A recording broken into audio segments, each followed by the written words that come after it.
감사합니다. 우리 주변을 둘러보면 건강이 안 좋은 분들이 의외로 많습니다. 질병으로 고통해하는 사람도 있고, 연로하셔서 아픈 분이 계시는가 하면 아직은 더 사셔야 되는데 안타깝게도 중병 진단을 받고 참 고통 속의 임종을 기다리는 그런 분들도 있는 거 보면 참 마음이 안타깝습니다. 만일 우리에게 앞으로 1년이나 2년 정도의 삶의 시간이 주어진다고 한다면 여러분들은 그동안 무엇을 하시겠습니까? 하루하루 어떻게 보내시겠습니까? 물론 사람에 따라서는 대체로 여러 형태로 나타날 것입니다. 아마 어떤 사람은 숙명적으로 그와 같은 모든 것을 받아들이는가 하면, 또 어떤 사람은 정말 자포자기하는 그런 형이 있을 수 있습니다. 자신의 시간이 얼마 남지 않았다는 것 때문에 처음에는 원망하고 불평하면서 세상을 비관하고 자기의 의를 내세울 것입니다. 내가 지금까지 어떻게 살아왔는데, 나는 정말 누구보다 바르고 정직하게 살아왔는데 왜 나에게 이와 같은 불행이 닥쳤는가? 라고 하면서 원망과 불평도 하기도 할 것입니다. 아무리 악한 사람도 우리 모든 사람은 자기의 의가 있습니다. 그러다가 아마 또 죄의식에 사로잡힐 수 있습니다. 내가 죄가 많아서인가 보다. 그리고 자기의 삶을 자포자기로 나아가는 사람도 있을 것입니다. 또 그런 사람이 있는가 하면 회피형도 있습니다. 받아들이지 않고 인정하지 않으려고 하고, 그리고 어디론가 도망가려고 하는 그런 회피. 또 어떤 사람은 정리형도 있습니다. 자기의 생을 정리합니다. 물론 심중에 괴로움과 고통과 그런 나이에 더할 나위 없지만 자신의 운명을 받아들이고 하나하나 정리해 가는다고 하는 겁니다. 저는 이 정리형을 생각하면서 저희 목사님을 한번 생각해 보셨으면, 저희 집사람 할아버지 박정식 목사님은 자기의 암이 있음에 불구하고 치료하지 않고 남은 여생을 하나하나씩 이렇게 정리하는 그런 모습으로 삶을 마감하셨거든요. 마지막 순간까지 자신의 주어진 일을 최선을 다하며 깨끗하게 자기의 죽음을 맞이했습니다.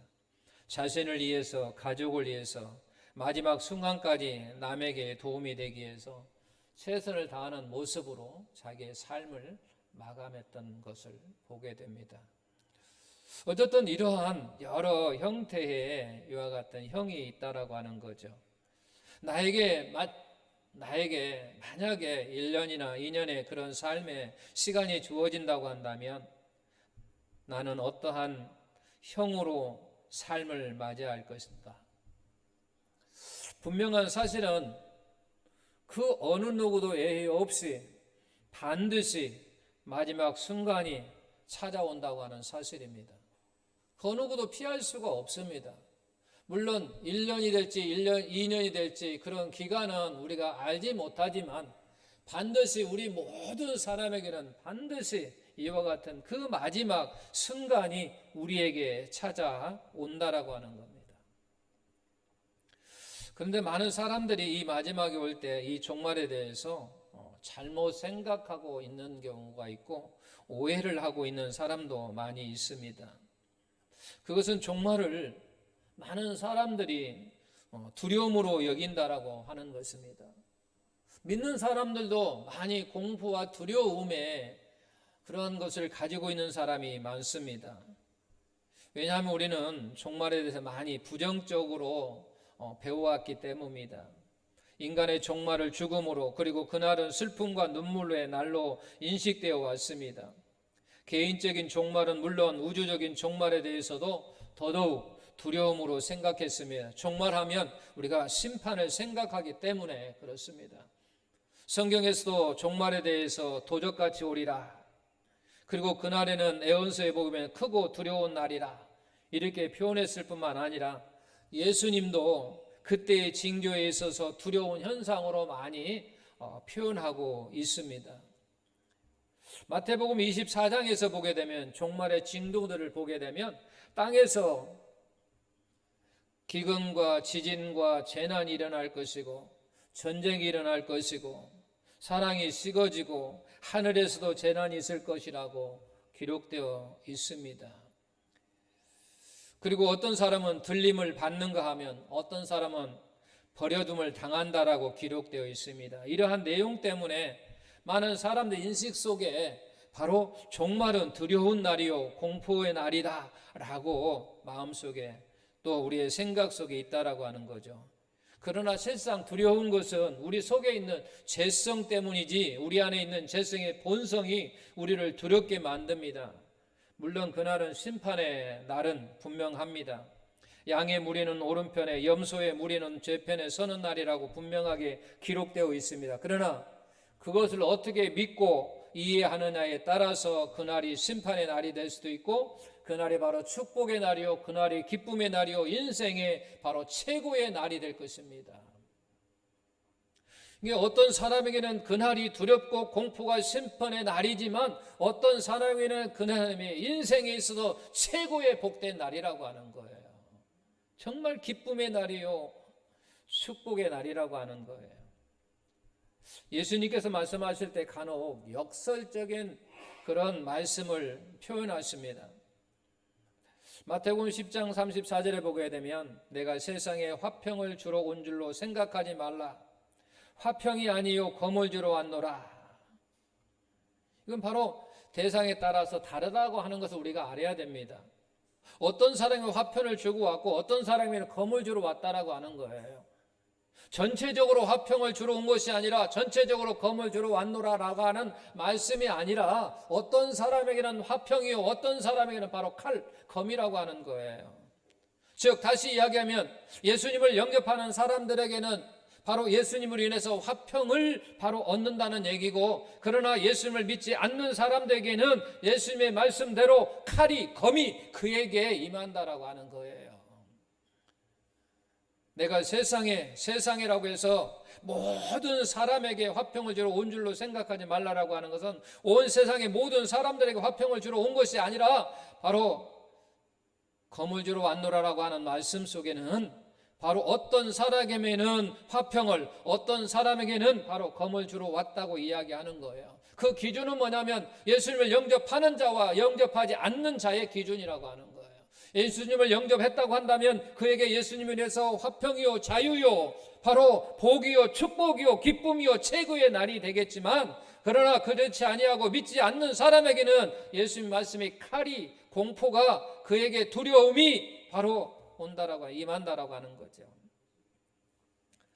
종말은요 예수님을 믿고 준비하는 사람에게는요 최고의 날입니다. 행복의 날이고 축제의 날입니다. 자기 인생에서 최고의 날이라고 하는 거죠. 새로운 축복의 날이라고 하는 거예요. 그러나 믿지 않고 준비하지 않은 사람에게는 심판과 두려움의 날이라고 하는 거죠. 사랑하는 성도 여러분, 저는 여러분에게 있어서 이 날이 무서움과 공포의 날이 아니라 축제의 날로 기대하며 기다리는 그러한 날이 되기를 축원합니다. 종말은요 행복의 날이고 즐겁고 기쁨의 날, 아름다운 날입니다. 그래서 우리는 기대하고 기다리는 날이 되어야 됩니다. 오늘 예수님께서 천국에 대해서 말씀하시면서 잔치 집의 비유를 들고 있습니다. 특별히 이스라엘 잔치의 풍습을 통해서 주님이 재림하시는 그날을 설명하고 있습니다.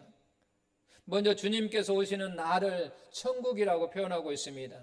다시 오실 그 주님 그날이 바로 재림하시는 그날을 바로 천국이라고 하고 있습니다. 그때의 그 천국의 그날의 천국은 마치 등을 들고 신랑을 맞으러 나간 10처녀와 같다라고 말씀합니다. 오늘 우리가 본 마태복음 25장에는 세 비유가 모두 천국에 관한 비유입니다. 마지막에 있을 내용들입니다. 달란트 비유가 그렇습니다. 우리에게 맡긴 달란트를 마지막에 주님께서 회개하시는 장면의 모습입니다. 그리고 또 천국이라고 하는 것이 양과 염소의 비유로서 심판적인 의미를 가지고 있습니다. 그런데 이것을 다 무엇으로? 천국으로 비유하고 있다라고 하는 점입니다. 주님의 날, 즉 심판의 날은 천국의 날이라고 하는 거죠. 하나님 나라에 있어서 이르는 날입니다. 그러면서 특별히 그날을 잔치에 비유하고 있음에 우리는 유의해야 됩니다. 때문에 우리는 이 날을 두려움이나 공포로 느끼는 날이 아닌 바로 축제의 날로 기억하셔야 된다고 하는 겁니다. 우리는 다 어떤 날로? 바로 그날이 행복의 날이고 기쁨의 날이고 기뻐 춤추며 뛰는 날이라고 우리는 기억해야 된다고 하는 거예요. 우리의 믿음, 예수님을 영접한 사람들은 바로 다시 오실 예수님의 그날, 그 천국의 날, 그날이 우리에게는 어떤 날이냐? 축제의 날이라는 얘기예요. 기뻐 뛰며 춤추며 하는 그런 복된 날이라고 우리는 기억해야 된다라고 하는 거죠. 두려움이 아니라 공포의 날이 아니라 우리에게는 바로 최고의 인생에 있어서 기쁜 날, 즐거운 날이라고 하는 거죠. 우리는 바로 이 잔치에서 신랑을 기다리는 신부의 친구들처럼 주님을 기다리는 사람들입니다. 이 잔치에 참여할 수 있는 자격을 부여받은 복된 사람들입니다. 잔치집에 가는 사람이 겁을 먹고 가거나 두려움을 떨면서 가면 되겠습니까? 기쁨으로, 축구하는 마음으로, 축복하는 그런 마음으로 기쁨이 가득하고 즐거움이 가득한 마음으로 가야 되지 않겠습니까?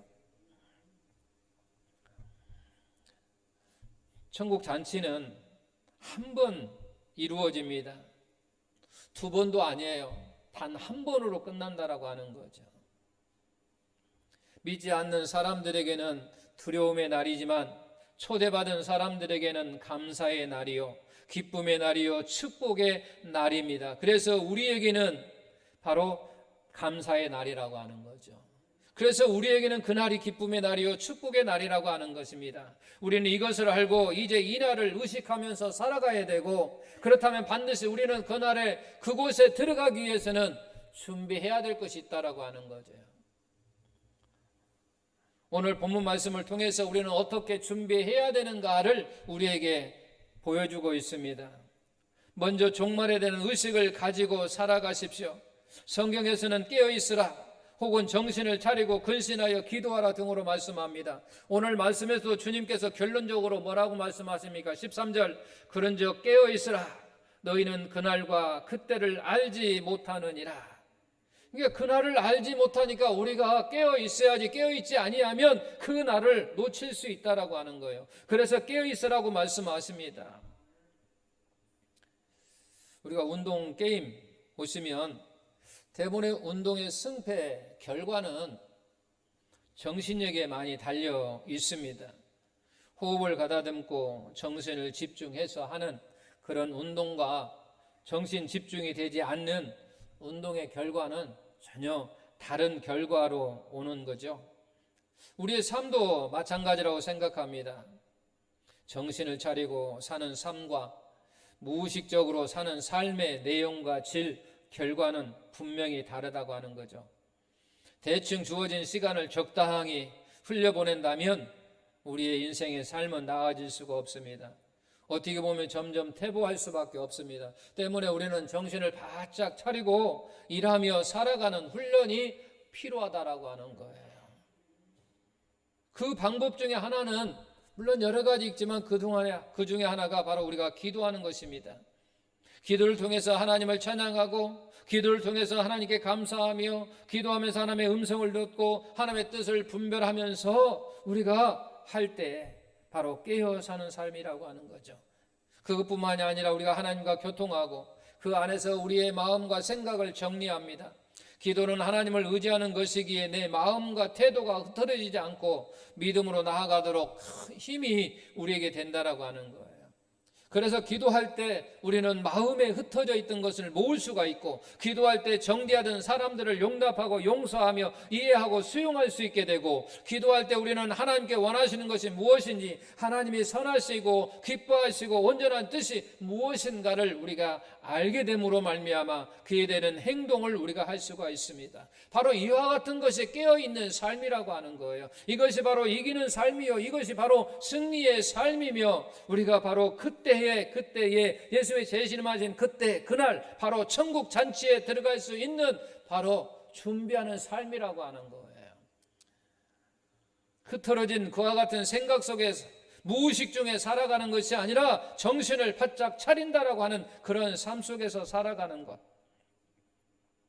바로 이렇게 살아갈 때 우리는 신랑을 맞이하는 지혜로운 처녀들과 같이 주님을 맞이하는 성도로서 준비하는 삶을 살게 된다라고 하는 거예요.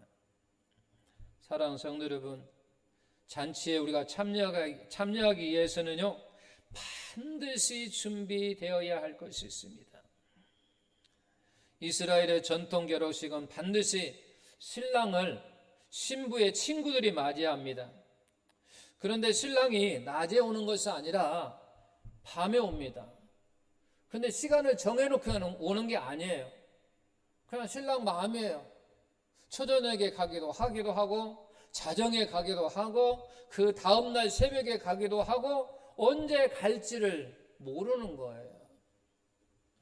그거에 여러 가지 이유가 있겠죠. 왜 그렇게 늦게 가는 이유는 여러 가지 이유가 있을 것입니다만, 그렇게 늦게 오니까 언제인지를 모르니까 바로 등불을 가지고 기름을 잘 준비해야만이 그 신랑을 제때 맞이할 수 있다라고 하는 거예요. 예수님께서는 등불을 비유로 사용하시는데, 이 등불을 무엇을 말하고 있냐면 바로 우리 그리스도인의 삶의 빛입니다. 신랑이신 주님께서 오실 때 그때 우리의 바로 삶의 빛을 가지고 주님을 맞이해야 된다라고 하는 사실입니다. 우리의 삶을 가지고 필요해야 된다죠. 그 기름이라고 하는 건 뭐냐면 우리의 삶이라고 하는 거죠. 내가 어떻게 삶을 살았는가라고 하는 그 삶을 잘 준비해서 바로 있어야 된다라고 하는 거예요. 앞에서 깨어있지 아니하면 준비하지 못한 거예요. 내가 깨어있음으로 말미암아 기름을 잘 준비하는 겁니다. 그 삶의 내용을 어떻게 우리가 준비합니까? 바로 정신 바짝 차리고 기도하면서 주님의 사랑을 베풀며 삶의 열매를 맺는 것이에요. 오늘 본문에서 10처녀의 이야기가 나오는데, 10처녀 중 5처녀는 기름을 준비하여 등불을 켰다고 이야기했고, 5처녀는 등잔에 기름을 준비하지 못하여 등불을 켜지 못했다고 말씀하고 있습니다. 신랑이 온다고 하는 소리를 들릴 때 지혜로운 5처녀는 등잔을 가지고 나갑니다. 그러나 준비하지 못한 5처녀는 등불을 켤 수 없자 그 5처녀에게 기름을 나눠달라고 하지만, 그러나 저들은 그 기름을 나눠주지 않았습니다. 이 기름에 대해서 성경은 몇 가지로 해석하고 있는데, 바로 하나는 성령입니다. 성령의 기름 부으심. 그러나 여기서는 단지 성령만을 의미하는 것이 아니라 성령과 함께하는 살아온 삶의 그런 내용을 이야기하는 거예요. 성령과 함께 우리가 살아온 지금까지의 그런 삶의 내용이 바로 기름 준비하는 거란 얘기예요. 한번 생각해 보십시오. 그 기름이라고 하는 건 내가 지금까지 내 인생에 살아있는 그와 같은 순간부터 내가 어떻게 계속 살아왔느냐는 얘기죠. 예수님을 영접하고 그분과 함께 교통하며 교제하며 내가 살아왔는가, 아니면 나는 그분은 알지 못하고 그냥 무의식적으로 살아왔는가. 아무나 다 모두에게 화평을 주러 온 게 아니라 어떤 사람에게는 화평이요 어떤 사람에게는 검을 주러 왔다고 이야기하는 거예요. 그날이 바로 어떤 사람에게는 심판과 두려움으로 공포에 떨리는 날이지만, 어떤 사람의 그날이 가장 행복하고 정말로 뜀뛰며 춤추며 행복한 사람이 될 수 있다라고 하는 거예요. 그것은 내가 어떻게 준비했느냐에 따라서 그런 결과를 가질 수 있다라고 하는 거예요. 중요한 것은 우리가 이 삶을 준비하면서 살아가야 하는 것입니다. 이것이 준비되어 있다고 한다면 언제 어느 때 주님께서 오셔도 그분을 맞이할 수 있습니다. 시간과 장소가 중요한 것이 아닙니다. 어떤 극단적인 사람들은 특정한 시간에 특정한 장소에 그분이 오신다고 말하지만 그것은 다 헛소리하고 있는 거예요. 분명히 성경은 그렇게 말하고 있지 않습니다. 언제 어느 때 그 어느 누구도 아무도 모른다고 이야기했어. 오직 하나님만이 아신다고 이야기했어요. 그래서 우리는 깨어서 그날을 잘 준비해야 된다라고 하는 거죠. 신랑이 언제 올지 모르기에 신부의 친구들은 피곤하여 잠을 잤습니다. 피곤하여 자는 것은 잘못은 아닙니다. 왜? 우리 인간은요, 한계가 있거든요. 언제까지 뜬 눈으로 주님을 기다리실 수 있습니까?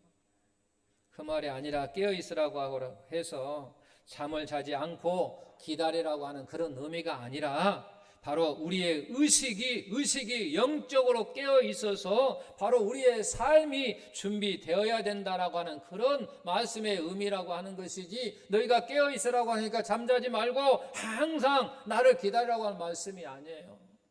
그렇다면 하나님 우리 인간을 창조할 때요, 밤을 주시지 않았을 거예요. 낮과 밤을 주신 것은 나에게 너희들이 열심히 일을 하고 밤에는 쉬고 다시 충전해서 그 다음날 다시 낮에는 또 다시 또 일을 하고 또 그 다음에 밤이 되면 너희는 또 푹 쉬고 또 충전해서 그러란 얘기예요. 여기서 깨어 있으라고 하는 그 말은 바로 너희가 잠자지 말라라고 하는 이야기가 아니고 바로 우리의 의식 속에 영적으로 깨어 있으라는 얘기예요. 영적으로 깨어 있으라고 하는 것. 그래서 우리의 삶이 준비되어야 한다고 하는 것입니다. 미련한 다섯 처녀가 잠을 잔 것이 잘못이 아니라 그들의 등잔에 기름을 채우지 못한, 그 준비하지 못한 것을 바로 책망하고 하는 것이지, 그들이 잠을 잤다라고 뭐라고 하는 게 아니에요. 여러분은 등잔에 어느 정도 기름을 채우셨습니까? 만약에 우리가 그 기름을 준비하지 못했다고 한다면 지금부터라도 우리가 기름을 잘 준비하는 그런 삶이 되기를 예수님의 이름으로 축원합니다. 한평생 경건하게 살았던 호라티우스 보나르라고 하는 분은 그렇게 살았다고 합니다. 아침에 해가 뜨면 창문을 탁 열면서 주여 오늘 오시렵니까? 하면서 하루를 시작하는 그 기도를 드렸다고 합니다. 그리고 이제 또 밤이 딱 되면 또 이제 커튼을 딱 닫으면서 주여 이 밤에 오시렵니까? 하면서 하루를 마감하는 기도로서의 하루의 삶을 마쳤다고 합니다. 한번 생각해보세요. 그런 사람의 삶은 어떤 삶이었을까? 말할 필요 없이 바로 경건한 삶이었을 것이고 열매 있는 삶이었을 거고 하나님과 많은 사람들에게 기억되는 그런 바로 존경의 삶을 살았을 거라는 거죠. 우리도 의식 속에 깨어있는 그런 삶, 그러므로 말미암아 준비를 잘 하는 그런 성도의 삶이 되시기를 바랍니다. 우리는 성령 안에서 매일매일 최선을 다하는 삶이 되어야 할 것입니다. 성령과 함께 기도하면서 진리를 따라 살아갈 때 우리의 영혼의 등불을 밝힐 수 있는 삶의 바로 기름이 채워지는 그 준비를 잘하는 그런 성도의 삶이 된다고 하는 사실을 우리가 기억하시고 정신을 가다듬고 다시 시작되는 그와 같은 시작이 우리에게 있으시기를 바랍니다.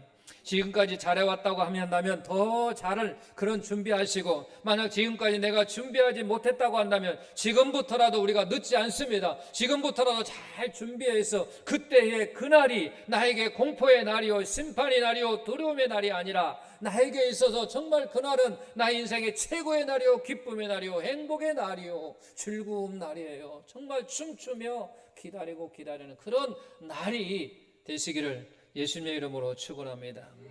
하나님께 기억되고 복되고 아름다운 삶이 될 것을 믿사옵고 우리 모든 성도들에게 그런 삶이 채워질 것을 믿고 축원합니다.